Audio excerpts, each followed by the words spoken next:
Alright, what is up? Welcome back to a video. It's a repair video. I've not done this in a while. Got this Rolleicord here.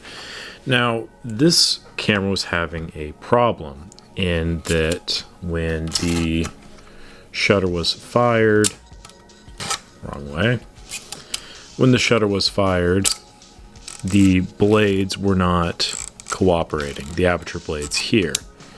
So essentially what you have to do at this point is remove this front plate, and the presumption is that the toggle switch here, which directly communicates with the Aperture mechanism on the leaf shutter, is become disconnected, and that's exactly what happened. So in removing this, you have to peel off the leather here.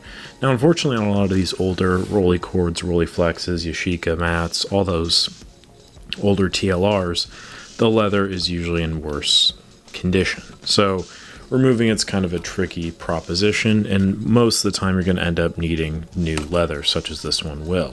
Fortunately, there's a lot of shops out there that produce leather that is specifically cut to each model. You just have to make sure that you have the right model. Now we're here. We have the front off, and we have this very fun little cover here.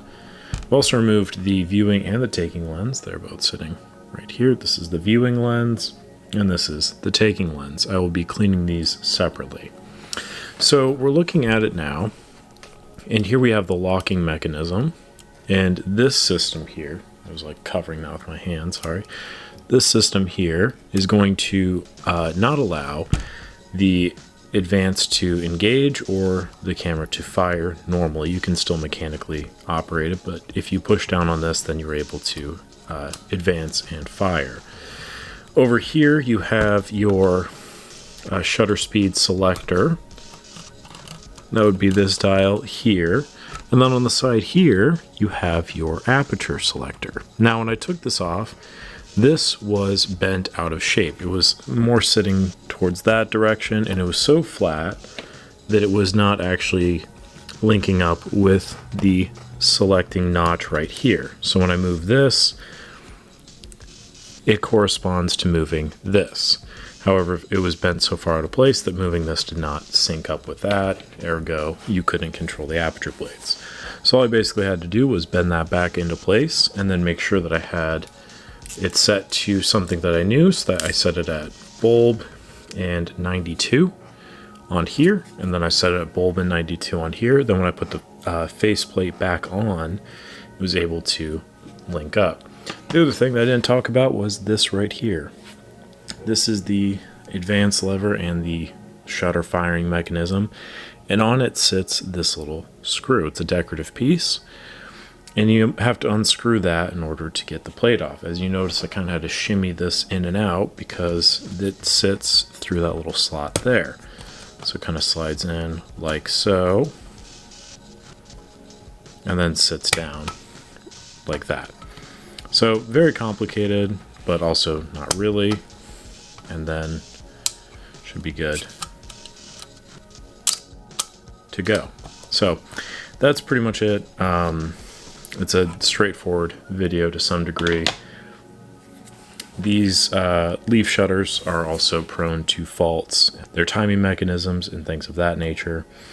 That's a little bit harder to correct for. It usually requires a bit more effort, but I'm going to test the speeds on these. So far they've seemed to be cooperating, but still want to double check.